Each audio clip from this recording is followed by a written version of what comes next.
responder ontem, então eu vou responder agora. Então vamos lá em 1 Tessalonicenses, que daí essa resposta não está literalmente no Apocalipse, mas ela está falando sobre o Apocalipse, que Paulo vai falar sobre aquelas pessoas que morreram antes do dia do arrebatamento, né?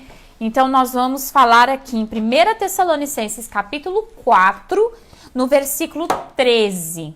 E Paulo vai dizer assim: não queremos, porém, irmãos, que sejais ignorantes acerca dos que já dormem. Aqui são os que estão mortos, né? Para que não vos entristeçais como os outros que não têm esperança. Então, Eduardo, quem que não tem esperança? Quem não morreu em Cristo, né? Sim. Quem não morreu em Cristo não tem esperança nenhuma. Já está esperando para ser condenado. Sim, já está condenado. Já está. Assim, vai ser condenado por Deus, vai ser julgado e condenado, mas ele vai ser julgado e condenado. Não tem o que ser feito. Porque se cremos que Jesus morreu e ressuscitou, assim também aos que dormem, Deus, mediante Jesus, os tornará a trazer juntamente com ele. Dizemos-vos, pois, isto pela palavra do Senhor, que nós, os que ficarmos vivos para a vinda do Senhor, de modo algum precederemos os que já dormem, ou seja, nós não vamos antes deles. Porque o Senhor mesmo descerá do céu com grande brado, a voz do arcanjo. Lembra do que a gente falou ontem? Sim. Que vai vir um anjo, lembra? Na nuvem e tudo mais ali com o Senhor. Então ele está citando Apocalipse aqui agora. Com o grande arcanjo, ao som da trombeta de Deus, e os que morreram em Cristo ressuscitarão primeiro. Depois nós, os que ficarmos vivos, seremos arrebatados juntamente com eles, nas nuvens, ao encontro do Senhor nos ares, e assim estaremos para sempre com o Senhor. Portanto, consolai-vos uns aos outros com estas palavras. Tem muita gente que se confunde aqui, porque fala, meu pai, vai ter um arrebatamento só para eles, não vai ter um arrebatamento só para eles, eles vão... O que vai acontecer? A teologia, ela entende essa linguagem deles dessa maneira. Quer falar? Não, perguntando só o capítulo, acho que dá pra gente falar capítulo aqui. 4 de 1 Tessalonicenses. Versículo 13 em diante. Nós, lendo o texto, sabemos que Paulo é muito denso na sua maneira de se expressar. Então eu vou, de uma maneira bastante clara e simples, explicar o que Paulo está falando. Antes de mais Pode. nada, não sei se pertinente, mas talvez pedir um esclarecimento, porque eu já ouvi muitas pessoas dizendo, algumas denominações talvez ensinam isso vem de um colega de uma denominação, que fala que dos que já dormem, e muitos entendem, não sei se é pertinente a gente falar isso agora, repito, que a pessoa quando morre, ela entra em um sono até a vinda de Jesus. Sim. Seria válido um esclarecimento sobre isso? Eu vou dar um micro esclarecimento sobre isso, porque seria assim, uma live só pra gente falar sobre isso. Mas só para não ficar assim vago, lembra quando Jesus Cristo foi falar de Lázaro, que ele diz assim, Lázaro dorme? E eles falam, se Lázaro dorme, então ele vai acordar? E Jesus falou, não, ele está morto. Então o que acontece é que quando ele está falando dos que já dormem, ele está falando de pessoas que já morreram. E aí o Eduardo está levantando uma questão. Quem já morreu fica num sono ou ele fica acordado? É porque muitos acreditam que fica em um sono. Em um sono, né? Quando Jesus Cristo fala com aquele ladrão que pede a ele misericórdia na cruz, ele diz assim, Jesus, lembra-te de mim quando chegares no paraíso, no teu reino. Hoje mesmo estarás comigo no paraíso. E Jesus fala exatamente isso. Hoje mesmo tu me encontrarás no paraíso. Então, há muitas correntes teológicas e tudo isso é especulação. Então, quando a gente vai falar de especulação, é complicado. Porque são coisas que a Bíblia não deixa muito claro. Sim. Então, não dá para dizer assim, é exatamente isso, é exatamente aquilo. Mas a maior parte dos textos bíblicos, e justamente esse texto da crucificação marca muito o fato de que ele encontraria com Jesus. Então, ele não poderia estar dormindo. Sim, queremos ele isso. Teria que ter consciência, senão ele não veria Jesus, certo? Então, se Jesus mesmo deixou uma brecha, vamos dizer assim, para Esclarecendo interpretação, essa questão. dizendo que ele o veria, então ele não estaria dormindo, mas ele estaria num lugar chamado paraíso, onde as pessoas que morreram, né, estão à espera do arrebatamento. Como eu disse, muitas pessoas têm dúvida, o Pedro Henrique tem a dúvida dele, com certeza foi respondida. Né? Então, assim, esse sono, quando no Novo Testamento eles falam sobre esse sono, essa pessoa dorme. Tá falando que essa pessoa morreu. Mas, nós, falando muito rapidamente sobre teologia, que até quem conhece teologia fica até bravo desse jeito que a gente fala muito rápido, sem explicar muita coisa, porque eles acham que é difícil falar muito assim, mas a gente tem que falar de um jeito que a igreja consiga entender. Né? Porque não é todo mundo teólogo e ninguém quer ser teólogo. Não estamos no curso de teologia. Não estamos no curso de teologia aqui. Mas a verdade é essa. Se Jesus disse, hoje mesmo tu te encontrarás comigo, ele vai ver Jesus de alguma maneira, então ele não estará dormindo, mas ele estará junto daqueles que dormiram, daqueles que morreram no paraíso. Bom. Live é assim, ó, a pastora não esperava essa pergunta, nenhuma ela espera. Ela surge e a gente manda, né? A gente manda. No capítulo 5, aqui de Tessalonicenses, eu vou continuar lendo mais 4 versículos com vocês, só para fechar essa questão. Diz assim: irmãos, acerca dos tempos e da épocas não necessitais de que se vos escreva, porque vós mesmos sabeis perfeitamente que o dia do Senhor virá como vem o ladrão da noite. Pois quando estiverem dizendo paz e segurança, então lhes sobrevirá repentina destruição, como as dores de parto daquela que está grávida, de modo algum escaparão. O que acontece então no arrebatamento com essas pessoas que já morreram antes de nós, que seremos arrebatados, ou vai saber se a gente vai morrer também antes do arrebatamento? A gente não sabe, né? A gente não sabe o que Deus escreveu para nenhum de nós. Sim. Bom, vamos lá. Aqui o texto ele vai falar que eles terão um momento de voltar à vida. Mas depois o texto fala que é algo simultâneo. Seremos arrebatados juntamente com eles. E aqui vai mais uma especulação, tá? É uma especulação teológica. Pode ser que seja dessa maneira, como no dia a gente vai descobrir que pode ser que não seja, né? Porque como a Bíblia não deixa bem claro, é uma especulação. Muitos teólogos acreditam que as pessoas que morreram antes do arrebatamento e creram em Jesus, aqui não é para quem não creu, tá? Todos os homens e mulheres que acreditaram, que creram, entregaram a sua vida para Jesus antes do arrebatamento e morreram, Deus vai permitir que eles voltem aos seus corpos, quase que simultaneamente no mesmo instante do arrebatamento, e sejam arrebatados juntos. Mas isso é uma teoria. Isso não é uma coisa assim, nossa, está escrito e será assim, e a Bíblia diz que sim. Isso é uma especulação. Por que eles especulam isso? Porque diz o seguinte aqui no texto, ó. O Senhor de modo algum vai preceder. Aí diz assim, porque descerá do céu grande brado, a voz do Senhor. Versículo 17. Depois nós, os que ficamos vivos, seremos arrebatados juntamente com ele. Acho que eu pulei o versículo aqui. 16. Porque o Senhor mesmo descerá do céu com grande brado. E os que morreram em Cristo ressuscitarão primeiro. Então não é que eles vão para o arrebatamento antes. Parece que eles vão voltar à vida. Tanto que tem alguns versículos que diz assim, o mar dará os seus corpos, sabe? Tipo, aonde eles morreram, vai voltar. E aí eles vão ser arrebatados juntos conosco. Isso é mas isso é você especulativo. pode falar, mas de que forma vai voltar aos seus antigos corpos se virou pó, se foi cremado? Exatamente. Então mas tudo uma isso... forma que daí tem que... Mas aí também pode ter uma linguagem totalmente figurada. Uma linguagem figurada. Por isso que a gente não fica falando muito sobre isso, porque tudo que é especulação, eu particularmente não gosto muito de falar de especulação.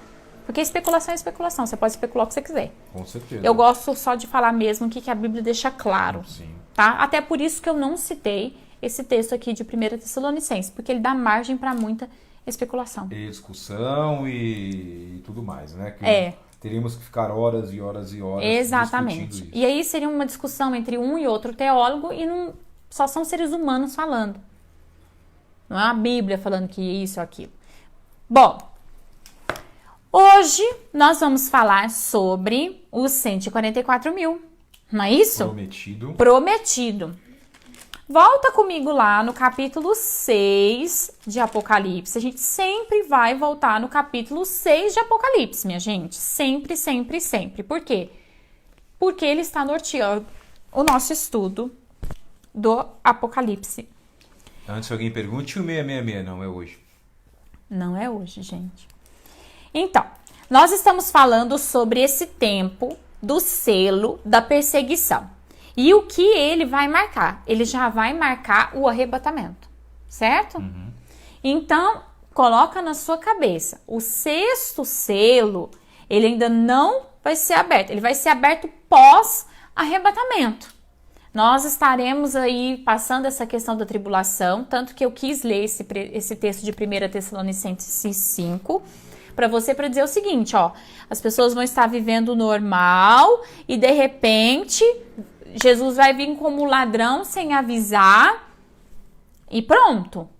Mas os sinais são tribulação, perseguição e tudo mais. Assim como nós já falamos no texto do capítulo 7, a igreja vai ser arrebatada na grande tribulação. Pastora, mas eu não acredito. Mas está escrito lá. E não é especulação. Está escrito lá.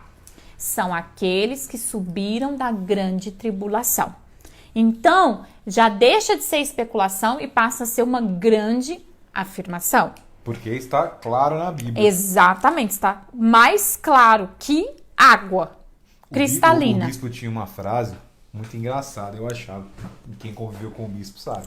Ele falava, mas essa parte está na Bíblia, eu não gosto. Então arranca a página. Arranca. Você não quer, arranca. Mas ela vai concretizar e acontecer, você querendo ou não, ela vai acontecer.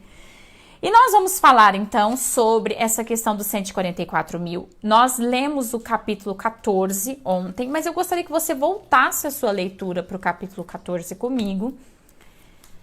Por quê? Porque ela vai citar os 144 mil. E daqui a pouco a gente volta para explicar o que esses 144 mil vão fazer nessa terra. Porque alguma coisa eles têm que fazer nessa terra. Tem gente que fala assim, meu Deus, eu faço parte dos 144 mil. Não faz, irmão. Não faz. Vamos ver. E eis que o cordeiro em pé sobre o monte Sião e com ele 144 mil me traziam na fronte escrito o nome dele e o nome do seu pai. Era uma marca. Assim como o povo vai estar com a marca da besta, os 144 mil vão estar com a marca do nome de Deus. E ouvi uma grande voz do céu, como a voz de muitas águas e como a voz de um grande trovão, e a voz que ouvi era como de um arpista que tocava suas harpas. E cantavam um cântico novo diante do trono e diante dos 4 seres viventes e dos anciãos. E ninguém podia aprender aquele cântico senão os 144 mil, aqueles que foram comprados da terra. Ou seja, eles são homens, eles não são anjos. Porque tem gente que acha que os 144 mil são anjos, são seres. São seres humanos, tá? Estes são os que não se contaminaram com mulheres, porque são virgens. Estes são os que seguem o cordeiro para onde quer que vá. Estes foram comprados dentre os homens para serem as primícias para Deus e para o cordeiro. E na sua boca não se achou engano, porque são irrepreensíveis. Eles vão, de fato, aparecer muito, muito claramente no Apocalipse, a sua ação no momento em que a igreja for arrebatada. Eles não estão para pregar o evangelho antes do arrebatamento. Eles estão para pregar o evangelho depois do arrebatamento. Aí vem aquela chuva de pessoas dizendo assim, ai, pastor, graças a Deus, porque se eu for arrebatado, os 144 mil vão pregar e eu vou receber Jesus. E aí eu vou, como diz que as pessoas falavam daquele filme lá, que o povo, como é que é a expressão que o povo falava? Como? Se sacrificava por amor a Jesus, por exemplo. Você nega Jesus ou você morre? Aí a pessoa fazia assim no filme. Não, eu morro, eu não vou negar Jesus. Mas tipo assim, Jesus já tinha arrebatado a igreja, tava uma galera que... Me fala pro pessoal... Deixados pra trás, aquele deixados pra trás antigamente. O deixados pra trás, na primeira live do Apocalipse, até gerou uma certa confusão. Porque tem 2. 4. Não, tem 2 tipos de filme. Um antigão que tem 4 partes e um novo. Né? Então... E o antigão tinha 4 partes, ele falava sobre um monte de pedaços do Apocalipse e ele pregava que as pessoas poderiam se converter depois do arrebatamento, que teria um momento em que elas poderiam, assim, se arrepender e serem salvas. Até no filme é muito triste, porque tem um pastor lá que fica para trás, que fica rebanhando o povo para... Esse é o primeiro deixado para trás. O mais recente não trata sobre isso. Não, o mais recente é com Nicolas Cage, que vai falar só sobre o arrebatamento. O mais recente ele talvez fale um pouco daquela pergunta que eu fiz, que seria um arrebatamento pré-tribulacionista, vamos dizer, antes da tribulação, não vou chamar pré-tribulacionista não, talvez seja um pouco incorreto teologicamente falando, antes da tribulação. Antes da tribulação. Mas é isso Mas aí. para quem não assistiu a live não vai entender o que a gente está falando agora, tem Não. que voltar lá porque está gravado no Facebook e assistir. Exatamente. O que acontece? No capítulo 7, a gente vai ver de novo os 144 mil sendo citados. Então, volta lá. Lemos o 14. E eles aparecem de fato depois do arrebatamento. Naquele momento em que Jesus está chamando a igreja, eles aparecem. Então, eles vão pregar para quem? Se Jesus já arrebatou sua igreja. Se Jesus já arrebatou sua igreja, eles estarão pregando para quem? Tem uma galera que está esperando essas pessoas. Vamos lá? Depois disso, vi 4 anjos em pé nos 4 cantos da terra, retendo os 4 ventos da terra, para que nenhum vento soprasse sobre a terra, nem sobre o mar, nem contra as árvores alguma. E vi outro anjo subir do lado do sol nascente, tendo o selo do Senhor vivo, e clamou com grande voz aos 4 anjos quem fora dado que danificasse a terra e o mar, dizendo: não danifiqueis a terra, nem o mar, nem as árvores, até que selemos na fronte os servos do nosso Senhor Deus. Ou seja, o 6º selo não poderia ser aberto até que os 144 mil fossem selados na sua testa e começassem o que Deus havia destinado para ele. Então aqui deixa bem claro que o 6º selo, que começa o juízo de Deus sobre a terra, espera a ação dos 144 mil homens aqui na terra. E eles vão falar, vem 12 da tribo desse, 12 da tribo daquele, 12 da tribo daquele, porque é assim que Deus estabeleceu, 12 mil de cada uma das tribos de Israel. Pastora, eles estão para pregar para quem? Bom, vamos raciocinar, são 12 mil homens de cada tribo de Israel, marcados para falar com judeus. Por quê? Porque no Antigo Testamento, e aí eu não vou poder dar esse estudo aqui agora, porque senão a gente não consegue, mas eu vou só citar, tá bom? No Antigo Testamento, a palavra de Deus diz que Deus cegou o entendimento dos judeus, até já citei isso. A pastora explicou um pouco até mais detalhado isso em uma das nossos estudos, que também foi no primeiro. Sim, tá? Mas eu vou citar aqui isso, Uhum. rapidinho.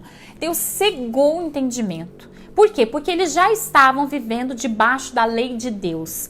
Eles já estavam à espera do Messias. E se Jesus viesse na terra e eles compreendessem, Eduardo, que Jesus era o Messias, não daria certo o projeto de Deus. Por quê? Porque Deus tinha o projeto de salvar toda a humanidade, estender a mensagem do reino de Deus para todos, não só para judeus, mas para todos. Então era necessário que aquele povo não entendesse que Jesus era o Messias, porque daí eles matariam Jesus, e Jesus precisava morrer para que ele pudesse ressuscitar e pudesse trazer salvação. Então, o que aconteceu foi que, vamos dizer dessa maneira grotesca, mas vamos dizer assim, meio que congelou a mente deles, eles ficaram congelados. Então, eles estão ainda na espera do Messias. Por isso que o judeu ainda celebra. Matou aqui, né? Seriam para os judeus, é isso aí. Exatamente, porque eles estão na espera. Então, eles celebram a Páscoa. Por quê? Porque eles ainda não têm o Cordeiro Pascual deles. O Cordeiro Pascual deles, o Salvador deles, ainda não chegou. Eles não acreditam que Jesus é o Messias. E mesmo os judeus messiânicos, gente, eles, embora consigam crer que Jesus é o Messias, eles não conseguem abrir mão do judaísmo. Ainda tá uma mistura muito grande na cabecinha deles, porque o próprio Deus não permite que eles entendam 100%. Quem conhece algum judeu, fica mais fácil compreender a crença deles. Eu tive a oportunidade de conviver com alguns judeus. São Paulo tem muito judeu. Em Minas tem um pouco menos, né? Acho que eles são mais concentrados em São Paulo. Conhecem judeus? São Minas? Paulo, não, pouco, né? Acho que São Paulo, Rio Grande do judeu. Sul também tem bastante. Tem um bairro que eu tinha bastante amigo, que é em Higienópolis, uma Recife, grande lá. Recife tem até uma grande sinagoga. Então você consegue compreender um pouquinho mais conversando com eles. E não adianta rebatê-los, não. E também não adianta. Precisa, cada um e tem na sua cabeça crença. deles, eles estão salvos. Claro. Eles já estão salvos porque eles são judeus e eles estão debaixo da lei. Eles têm a crença deles e Deus cegou o entendimento. Não Cegou. adiantava você debater com eles. Não adianta. E eles estão à espera. Até porque eles têm uma fé que, no meu entendimento, a gente deveria pegar como espelho. Com certeza, eles são muito apegados ao que eles receberam de Deus. Muito apegados. E eles não negociam por nada nessa terra. É por isso até que eles são as pessoas mais bem-sucedidas da terra. Porque eles levam em consideração tudo que Deus lhes ensinou no Antigo Testamento. E Deus lhes abençoa grandiosamente. Abençoa, não abre mão dos valores. Grandiosamente. Eles não abrem mão dos seus valores. Por isso que Deus cegou o entendimento deles. Porque sabia que eles permaneceriam fiéis ao Antigo Testamento por todo o tempo. Eles não iriam se perder. É um povo que recebeu e tem passado de linhagem a linhagem esses ensinos. São pessoas que, claro, uns desvirtuam o outro, mas a grande massa judaica, onde quer que eles estejam, seja em qualquer lugar do mundo, por isso os 144 estão espalhados pelo mundo todo, mas não é para pregar para qualquer pessoa, é para pregar para aqueles que são judeus. Pastora, mas eu sou brasileiro e eu frequento a igreja judaica, então você não é nem judeu e nem cristão. Você é simpatizante do judaísmo, você é um religioso. Olha, eu vou trazer um fato curioso, mas que é público, né? Quem já ouviu falar no Mr. Catra, ele que faleceu no passado, entrada de câncer, tinha seus 20 bordoadas de filhos, não sei quantas esposas. Verdade. Ele foi adotado, né? Ele foi adotado por um casal judeu. E uma vez, eu e a pastora estávamos no rádio, viajando. Estávamos em viagem. Programa de entrevista, eu gosto muito de me atualizar em questões políticas e tal. E nesse dia foi convidado o Mr. Catra. Muito interessante essa entrevista que nós assistimos. Olha, por incrível que pareça, Mr. Catra, mas a entrevista dele foi muito interessante. E ele dizia das raízes judaicas que ele recebeu. Embora ele fosse uma pessoa imoral completamente aos imoral. nossos padrões, ele falou uma coisa que eu achei muito interessante. Eles disseram assim pra ele, porque ele já estava com câncer, tratando câncer e tudo, e perguntaram assim pra ele: você não tem medo de morrer? E ele foi tão firme, ele disse assim: eu sou um judeu. Olha, que ele era adotado, né? Ele não podia nem ter essa convicção toda, mas ele tinha. E ele dizia assim: eu sou um judeu, eu já estou salvo. Então, assim, é o que Deus permitiu, Deus congelou a mente deles, tá? Então, o que salva eles é a fé na lei. Se eles praticarem a lei, eles estão salvos. É isso que ficou na cabeça de todos os judeus. Então, só para terminar um comentário que eu fiz aqui, parei, eu vou só concluir ele, que eu acho que ficou ele um pouco sem término. Uma pessoa que é evangélica e frequenta uma igreja messiânica, você precisa se cuidar no sentido de que você não é judeu.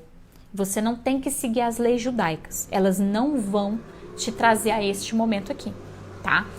Outra coisa, você tem que escolher se você é cristão ou se você é religioso, certo? Porque o que vai te salvar não é a religião judaica. Tem muita gente que faz os ritos judaicos como se fossem cristãos.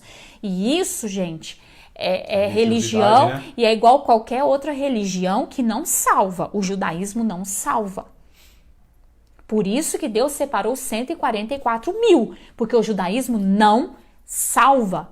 Tem muitas pessoas mesmo que tratam ir a Jerusalém, ir aos lugares santos que Jesus passou, como uma coisa salvífica, poderosa, e é pura religião, é religiosidade. Gentios, né?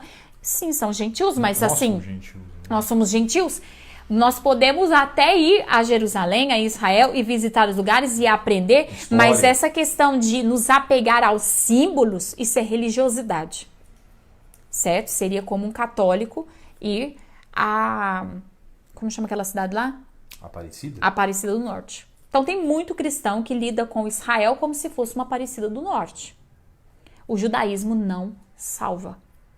Pastora Paula, tem uma pergunta, mas as perguntas só depois. A Débora está dando um print nas perguntas, fiquem tranquilos. Então, quem não chegou, quem não ouviu a gente comentar sobre isso, por conta de não quebrar o raciocínio da pastora, já chega eu quebrando aqui. E a complexidade, sim, do estudo da Bíblia, de qualquer que seja o Evangelho, Apocalipse, sim, é ainda mais detalhado e merece uma concentração para ser explicada da melhor forma, a forma mais fácil possível, né? Nessa 1 hora de live que a gente tem. Então vamos lá. Os 144 mil, eu explicando toda essa questão do judaísmo, estava querendo dizer, estão para os judeus. E não para aquelas pessoas que frequentam paróquias judaicas, sinagogas judaicas. Ok? Então, se a pessoa ela é uma pessoa que não é judeu e frequenta o judaísmo, os 144 mil não estarão para ele. Serão para judeus, ok? Por isso que eu digo, Jesus está para os gentios. Agora, o arrebatamento é para nós. Gentios. Pós-arrebatamento, não haverá salvação para os gentios. Daqui a pouco eu vou te provar isso. Porque tem muita gente que espera isso, tá? Versículo 9 do capítulo 7. Nós vamos ver aqui o trabalho que, na verdade, esse aqui eu já falei um pouquinho, eu vou só citar e daqui a pouco a gente vai falar sobre o trabalho dos 144 mil. O trabalho dos 144 mil é ministrar a palavra de Deus enquanto sinais do céu para os judeus começam a acontecer. Os judeus estão à espera por conta de uma profecia de que Elias, que não morreu, como que Elias foi embora? Veio uma carruagem do céu, se lembra disso? E o levou. E Moisés, que simplesmente entrou na penha de Deus, entrou dentro de Deus, ele estava no monte, e Deus avisou o seu sucessor, pode ir embora, Moisés não vai descer.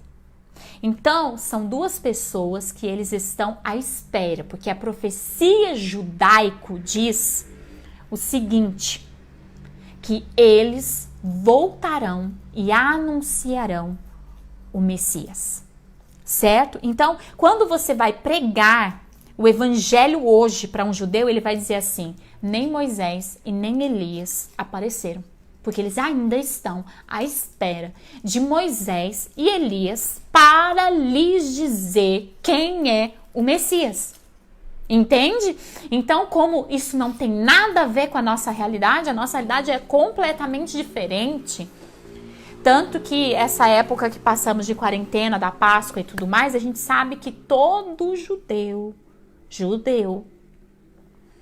na noite da ceia da Páscoa, a primeira coisa que eles fazem antes de cear é olhar para ver se as duas testemunhas estão vindo. Porque se eles estiverem vindo, não tem mais Páscoa. Eles vão anunciar o Messias.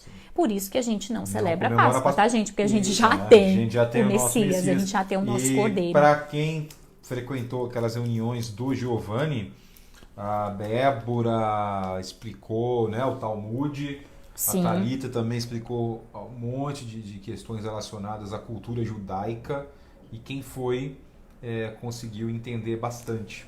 Pena Exatamente. Que não gravamos, né, Débora? Não gravamos. Pena que a gente não gravou. Ficou ali para quem estava presente. Estava presente. Tinha bastante gente, glória a Deus. Nós vamos fazer o seguinte. Os 144 mil começam a pregar. Mas como eles vão pregar se as duas testemunhas não aparecerem? Quem vai crer neles? Não é verdade? No capítulo 11 diz o seguinte... Foi-me dado uma cana semelhante a uma vara, e foi-me dito, levanta-te, mede o santuário de Deus e o altar, e os que nele adoram. Mas deixa o átrio que está fora do santuário e não o meças, porque foi dado aos gentios, e eles pisarão a cidade santa por 42 meses. E concederei às minhas 2 testemunhas que, vestidas de saco, profetizem por 1260 dias. Já disse, eu não vou explicar esses dias. Essa questão do número no Apocalipse nós não vamos entrar. Mas o que ele está dizendo assim, ó. Deixa o átrio que está para fora do santuário e não meças. Porque foi dado aos gentios. Ou seja, tem uma parte que os gentios vão ocupar, que é do arrebatamento. Mas tem uma outra parte que não tem nada a ver com os gentios, que é os judeus. E ele vai falar, vou conceder-me as 2 testemunhas. Essas são as 2 oliveiras e os 2 candeeiros que estão diante do Senhor da terra. Quando a gente fala essas 2 oliveiras, são representantes de Jesus na terra, porque Jesus é a grande oliveira, né? Mas o que ele está dizendo? Eles são as pessoas que representarão Jesus, porque quando o judeu olhar e falar, caramba, é Moisés e Elias, eles vão falar, caramba, o Messias está chegando. Sim. E eles vão conseguir entender a mensagem. E ele vai contar o que vai acontecer. Se alguém lhes fizer mal, das suas bocas sairá fogo. Então vamos entender quem são. Porque eu já falei o nome delas, né? Porque eu fui mais adiantada, né? Sairá fogo. Quem é que Deus usava que toda hora que precisava sair fogo, saía? Elias. Quantas vezes ele desce fogo do céu e descia fogo do céu, não é verdade? Então, toda vez que alguém lhe quiser fazer mal, da sua boca sairá fogo e devorará os seus inimigos. Pois se alguém lhes quiser fazer mal, importa que assim seja morto. Eles têm poder para fechar o céu. Não foi isso que Elias fez? Não vai chover.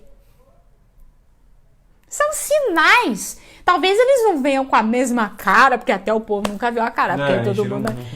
Os judeus não vão conhecer ele pela face, vão conhecer pelos obra, né? Pelos sinais, pelas obras das mãos. Gente, o único que consegue fazer descer fogo do céu é Elias. O único que consegue fazer parar de chover é Elias, certo? São sinais. E ele diz o seguinte, para que não chova durante os dias da sua profecia. Veja que... Pelo que o Apocalipse está dizendo, provavelmente Elias vai fazer o quê? Não vai chover enquanto nós estivermos falando. Eles vão estar mostrando o caminho do Messias. E os 144 mil pregando. Ok?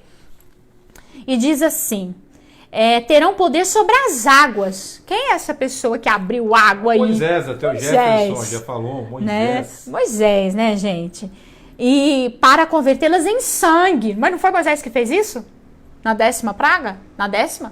Na primeira, né? Na primeira praga, Moisés converteu a água em sangue. O rio, né? Sim, o rio Nilo. O rio Santo virou sangue. E para ferir a terra com toda sorte de praga. Então, Moisés também vai trazer umas pragas aí, hein, gente? Vai ou não vai? Pelo visto, vai. Vai. Quantas vezes quiserem.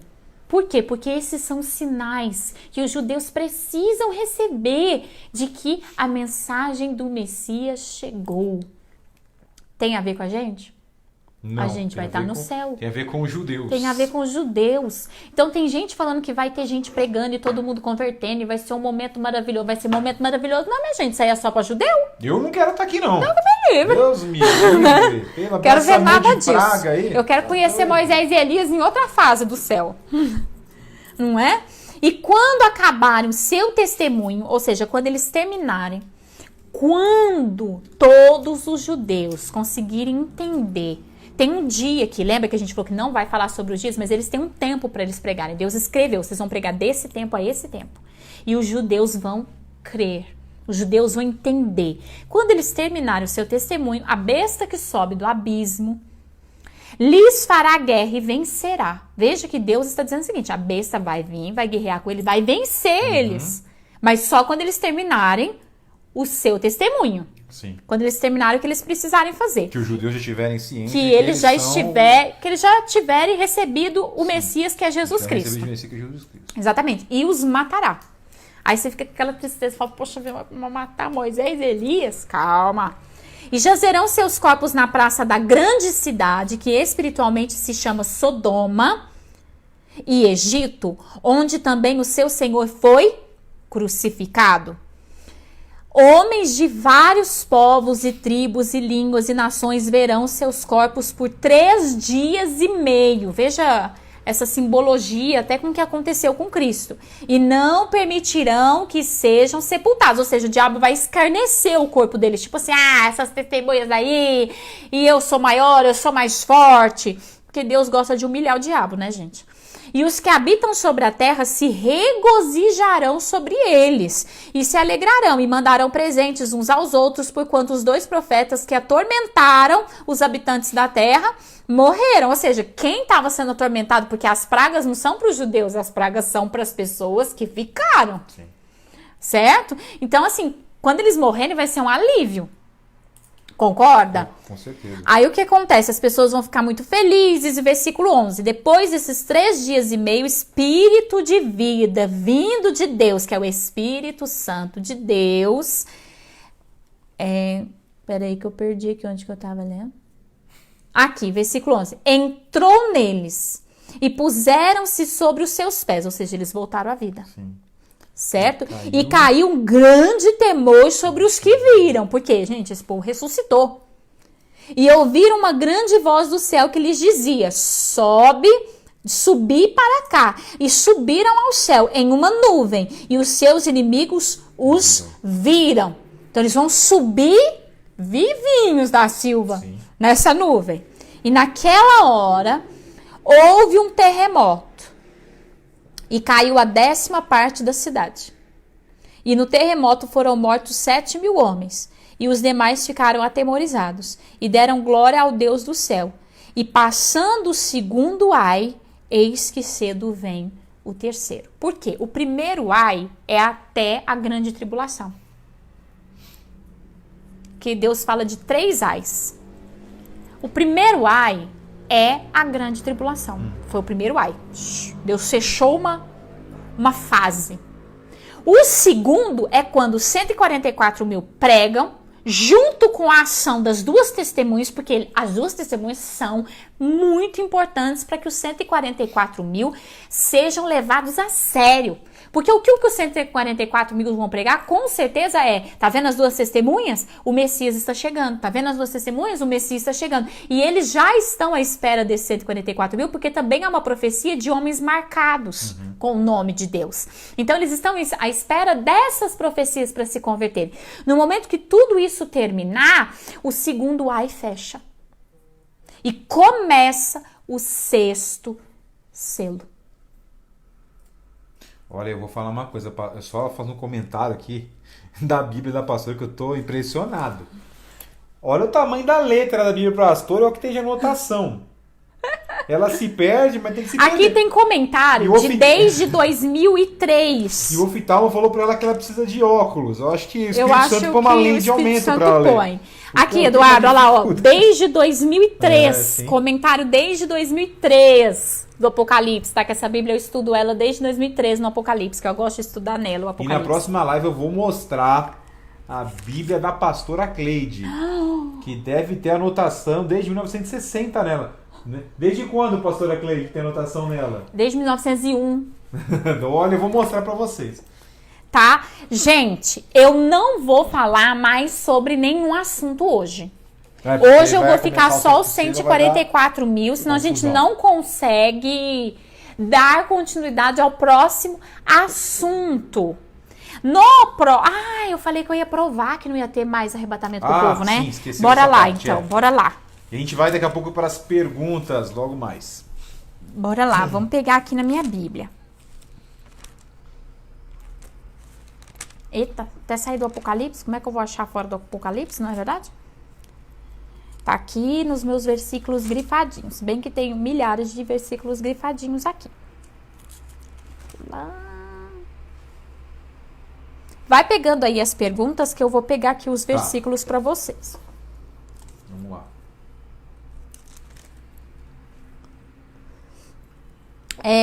Depois que a gente falar sobre o 6º selo, nós vamos ver muitas pragas.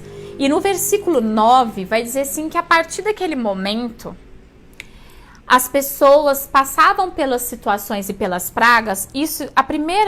Primeiro que eu vou falar aqui vai falar exatamente isso. Versículo 11 do capítulo 16. É por causa das dores e por causa das chagas, blasfemaram contra Deus e não se arrependiam das suas obras. Você vai ver muito isso no Apocalipse, se você começar a ler aí na sua casa, vários versículos bíblicos em que as pessoas estavam passando por essa tribulação toda e o texto vai dizer, e não se arrependiam das suas obras. Por que não se arrependiam das suas obras? Porque o Espírito Santo não estava ali, não tinha como ter arrependimento, minha gente. E aqui não vai falar de nenhum outro arrebatamento, só fala de um só mesmo, tá? Então a gente tem que preparar bem a nossa vida com Deus, porque a nossa vida com Deus é assim, é um arrebatamento só, né, pastora Cleide? A pastora Cleide tá ali no cantinho. Ela tá assim, ó, dando um jóia, só um mesmo, tá? Hoje ela vem falar oi pra vocês. Ontem eu falei que a Débora viria, ela não veio. Não hoje veio, vai vir ninguém todo quis mundo dar falar oi. Uma boa noite pra vocês. Vamos lá, primeira pergunta. Primeira pergunta. Lê pra mim. Boa noite, pessoal. E quanto aos cristãos independentes da placa semente? No caso, para heresias, havendo conversão sincera por parte do fiel, com mudança de atitude, deixando o pecado, ele será salvo?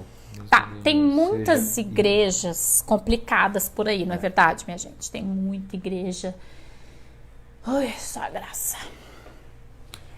Mas a palavra do Senhor fala que os filhos dele, não seriam enganados, que o Senhor cuidaria de todos.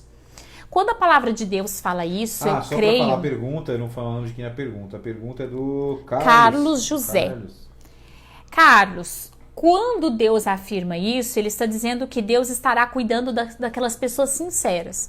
Então, se a pessoa está dentro de uma igreja cheia de heresia, cheia de tudo quanto é coisa ruim, Deus vai fazer com que a verdade, a mensagem verdadeira chegue àquelas pessoas que são honestas, que são sinceras, que estão procurando o Senhor. Essa mensagem vai chegar até elas, você pode ter certeza disso. E elas terão condições de tomar suas decisões. Certo? Então, assim, Deus não vai fazer com que ninguém que seja fiel, que seja verdadeiro, que esteja buscando a Ele, fique confundido, porque Deus é maravilhoso. Pergunta do Pedro Henrique. Pastor, as pessoas que morreram e não eram cristãos, elas ficarão na terra ou vão ser arrebatadas e passar pelo julgamento? Vale se dar uma reforçada, né? Ah, tá. Deixa eu falar uma coisa para vocês. Arrebatamento é só para aqueles que lavaram as suas vestes no sangue do Cordeiro. Então, arrebatamento é uma coisa, julgamento é outra. Até quando nós chegarmos nesta parte do Apocalipse, vocês vão entender perfeitamente essa separação e o que de fato vai acontecer, que são os próximos capítulos. Mas só para não ficar sem responder essa pergunta, as pessoas que não creram em Deus não serão arrebatadas, tá? O julgamento é outra coisa. Daí Maria Rosângela Amaro. Então, quem entregou a vida a Jesus e crê nele não vai passar pela tribulação. A gente falou isso na live passada, mas vamos reforçar. As pessoas que entregaram a sua vida a Jesus e creram nele passarão sim pela tribulação. Isso está no capítulo 7. Deixa eu te dar até o versículo aqui. Daqui a pouco eu acho que eu vou até gravar esse versículo. Todo mundo está me perguntando. Versículo 14, que diz o seguinte. Eu respondi, o anjo respondeu a João, meu Deus, tu sabes. E ele me disse, estes são os que vêm da grande tribulação. Aqueles que lavaram suas vestes e branquearam no sangue do Cordeiro. Ou seja, sim, os cristãos passarão sim pela grande tribulação. A gente até deu aquele exemplo, né? Na live passada de Moisés, falamos. Quando foi tirar os judeus do Egito, em que ocorreram as pragas, eles passaram pelas pragas, mas não foram atingidos. Mas não foram abalados, atingidos, sim. Vai ver que a tribulação, assiste a nossa live do culto de ontem, que você vai entender perfeitamente que nós falamos exatamente sobre tribulação e grande tribulação. Mas a gente vai repassando, não tem problema. Não tem problema, a gente vai repassando. Pergunta se é verdade que de um jeito ou de outro os judeus serão salvos. Os judeus só serão salvos se converterem. Por isso que tem os 144 mil, por isso que tem as duas testemunhas, e eles terão que se converter. Se todos já estivessem salvos e não precisassem se converter, Deus não ia perder tempo com 144 mil e muito menos em trazer as duas testemunhas para pregar. Se eles já estivessem salvos, eles simplesmente seriam arrebatados e pronto. Essa não é a questão. Então, eles serão, sim, salvos neste momento aqui. Mas se tiver judeu que não crê, vai ficar. Vai ficar. Não acreditou no Messias, ficou na lei, né? Ficou com a lei, vai ficar. Acho que vai ter muito. Muito judeu cético, enfim. Pastor Pedro Henrique. Pastora, quando existiu a peste negra, aquela doença já fazia parte do quarto selo? Porque foi uma doença que durou 7 anos. A peste negra, né, Pedro Henrique? Só para esclarecer a questão da peste negra, não só a peste negra, fomos acometidos por tantas outras coisas. Nossa, gripe espanhola, peste SARS, negra, Ebola, malária, dengue. Malária matou muita gente. Então, a peste negra ela foi uma doença... No Brasil ainda mata, né? Mata. Muita a peste gente. negra, salvo engano, eu não vou falar datas certas, porque não tenho aqui na minha cabeça. Mas a peste negra, ela foi por volta dos anos de 1300, acho que 1370, né? Daí você já tem mais 7 aí, né? Como número profético, e realmente atingiu muito a população mundial naquela época. 1300, o Brasil não havia sido descoberto ainda, né? E depois teve ainda a gripe espanhola, que ela teve ainda maiores desdobramentos, que também foi no início dos anos de 1900, acho que 1915 ou 1918. E, claro, são tribulações. Já fazia parte dessa questão das pragas, já fazia né? parte da questão das pragas. Elas não doenças. foram tão pesadas quanto ao Covid, em que pese serem doenças mais letais. E numa época porque elas não que se espalharam, tinha uma menor medicina, porque o mundo não era globalizado. Não era globalizado. Né? Em 1300 existia barco. Não ia... Passava, claro, mas passava mais de província para província. Da Europa para a Ásia e tal. A gripe espanhola, ela chegou na América do Sul, mas de uma forma muito mitigada, ficou mais restrita na Europa. O Covid, o problema dele é que ele é uma doença global. Mas tudo isso vai somando. Como ele tem que matar a quarta parte, tudo isso vai somando. Números vão sendo somados nisso tudo, ok? Vamos lá. Mais perguntas? Pastora Paula, pastora define o que é judeu. Quem é judeu e quem nasce em Israel? Quem tem pai e mãe judeu? Quem é judeu? Quem é filho de mãe judia. Mr. Catra não era judeu, então, mesmo sendo adotado. Não existe. Tem que ter sangue judeu. Viu? Não é só ter a característica de acreditar no judaísmo e ser criado no judaísmo. Isso aí é religião judaica. Para ser judeu, tem que ser filho de mãe judia. Mesmo que o pai seja judeu, se a mãe não for judia, não é considerado judeu.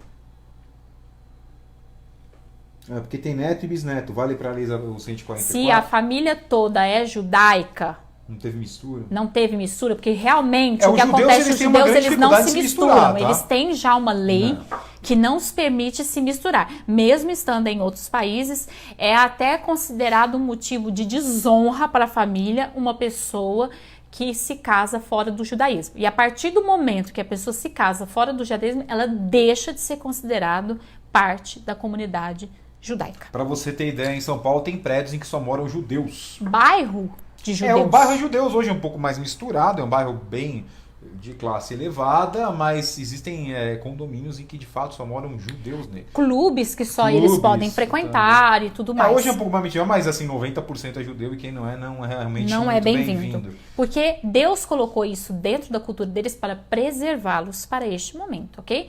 Então, se uma pessoa é nascida de mãe judia e se casa e faz família com pessoas que não são judeus, ali ele perde a sua herança judaica, tá bom? Pastor, então no fim dos tempos Elias e Moisés vão voltar à terra? Foi respondido. Sim. Tem essa daqui, ó. Qual que é? Aqui, ó. Pulando alguma? Não. Não é pergunta, não. Eu tô lento, tá, gente? Desculpa a demora. É que tem perguntas que são maiores.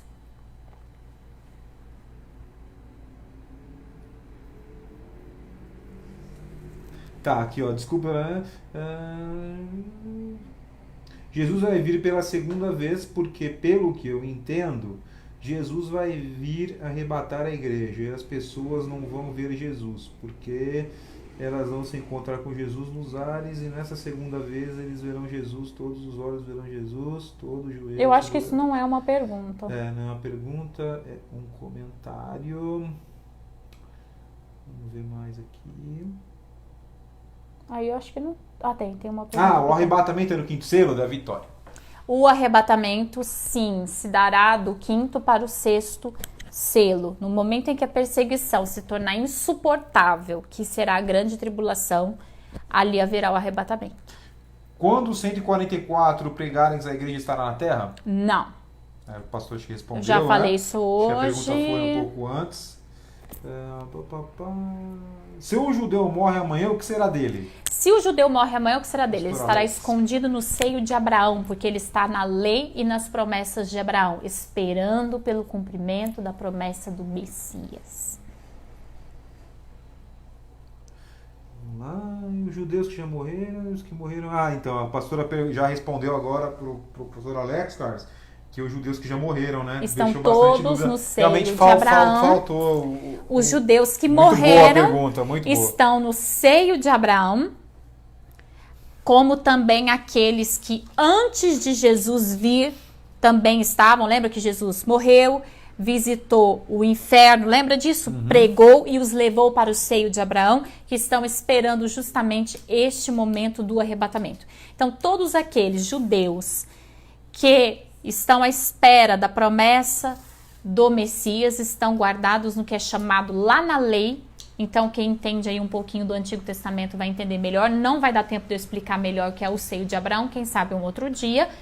Eles estão guardados no seio de Abraão. Certo. O Jefferson pergunta aqui, sem o sangue de Cristo não há remissão de pecado. Por isso que os judeus têm que aceitar o Messias. É isso mesmo. Entendi. E acho que o Pedro já tinha feito essa pergunta, né, Pedro? Eu acho que eu pulei.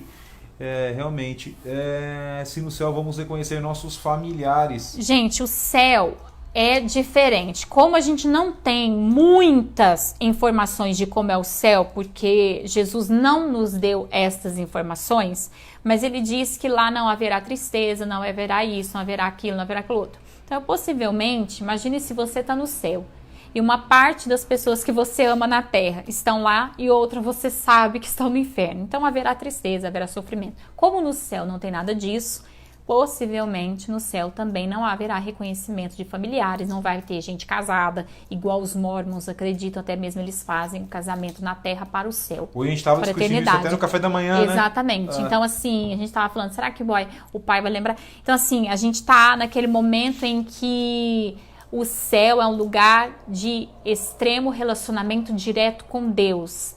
O nosso relacionamento com as pessoas se apagam no céu.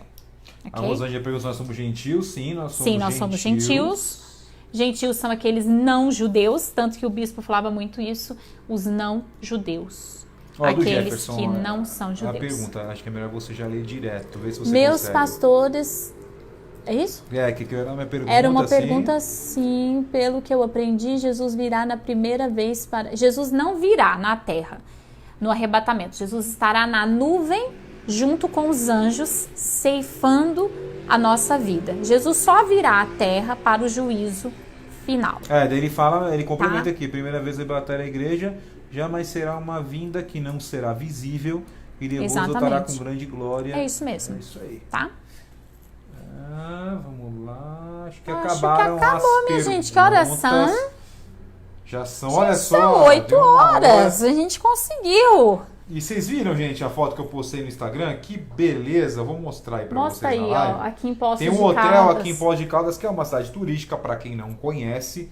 Tá sofrendo bastante com falta de turistas. A cidade tá fechada. Você que depois quiser fazer turismo, vem a Poços de Caldas. É uma benção muito legal. Para revitalizar o turismo da cidade. A gente quer trazer os jovens também aqui. Olha que beleza, o hotel fechado, olha aqui. Olha que bonito, gente. Olha que beleza. Aqui pertinho da casa da pastora. A gente vê da janela aqui. Das pastoras Débora e pastora Cleide. A Débora não gosta que eu chame de pastora, não, mas diz que toda pessoa que cuida das ovelhas são pastores, né? Independente do título. E acabou a live e amanhã vai ser mais um Amanhã nós vamos falar sobre, dá o brado aí, o sexto selo. Como será o julgamento da terra? E amanhã vai ser mais um dia glorioso, um dia muito não, amanhã não, amanhã não é sexto selo não. Amanhã é culto. Amanhã é culto, minha gente. Eu não sei se amanhã eu estarei aqui em Poços de Caldas ainda, então fique atento aos avisos e às thumbs. Por quê? Se eu já estiver em Paraíso amanhã, o culto estará na plataforma do YouTube e estará também aqui nessa plataforma que a gente está fazendo a live. Se eu estiver aqui em Poços, estará só nessa plataforma. Por quê, pastora? Porque a gente ainda não tem 1000 inscritos lá no Rema Minas e eu não consigo transmitir sem Daí a plataforma será da só no igreja Face. no Rema Minas. Já aproveitando e pedindo a você, se você não se inscreveu, se inscreve A Maria lá. Elizabeth tem uma pergunta, não deixaremos você sem resposta. A Maria Elizabeth, por falar em Elizabeth, nossa live também é cultura. Hoje é o aniversário da Rainha Elizabeth, que sobreviveu à gripe espanhola. Tudo quanto é quiçá praga, a minha filha, peste aquela negra lá em mulher lá. 1300. Aquela mulher lá não morre nunca. Não. Ela é forte. Ela é muito forte. Depois você lê um pouquinho sobre a história dela, que é incrível, tanto que aquela mulher foi forte, Pra quem tanto gosta que de aquela série, mulher... tem uma série... Tem uma série da chama Rainha The- Elizabeth. The The Crown. A rainha. É, Eu aprendi que no céu receberemos um novo nome. Isso está lá nas 7 cartas do Apocalipse. E que quando julgar... Como é que é? E que quando julgar outra pessoa... Essas vão ajudar. Como é que é? Ajudar, acho que quando chegar no céu, não sei. Eu não entendi, Não entendemos, mas de receber outro nome está nas 7 cartas do Apocalipse. Se quiser reformular. Ah, a gente manda um beijo pra Débora e pro pastor Cleide. Vem cá dar um beijo pro pessoal, o pessoal já tá indo embora. Eles não estão querendo aparecer de Vem jeito nenhum. cá, Débora, pastora Cleide, falar uma boa noite e um bom dia, um novo começo de dia lá pra Portugal. Pra Portugal, que já tá aí de Mais madrugada um dia que praticamente. vai começar abençoado. E hoje Ah lá, foi ó, feriado. até os cachorros vieram correndo. Hoje foi Boa feriado noite, no gente. Brasil. Quem sabe que feriado foi hoje no Brasil, levanta a mão. Boa noite. Qual foi o Tiradentes. feriado? Minha mãe tá escondendo. Ó, né? pastora Eduardo. Cleide, a Débora. Gente, vamos lá. Uma ótima noite. Amanhã nós temos o nosso culto de quarta-feira. Amém. E quinta-feira nós temos o 6º selo do Apocalipse. Daqui a pouco a gente já terminou o Apocalipse. Olha que coisa. Logo terminamos o Apocalipse, tudo fantástico, maravilhoso. Uma boa noite Tchau, pra vocês. gente. Que Deus Tchauzinho, abençoe. Deus os abençoe. Deus abençoe. Até, Tchau, até tchau. amanhã no culto e Amém. até depois de amanhã na live. Isso mesmo. Tchau, Tchau, tchau. tchau.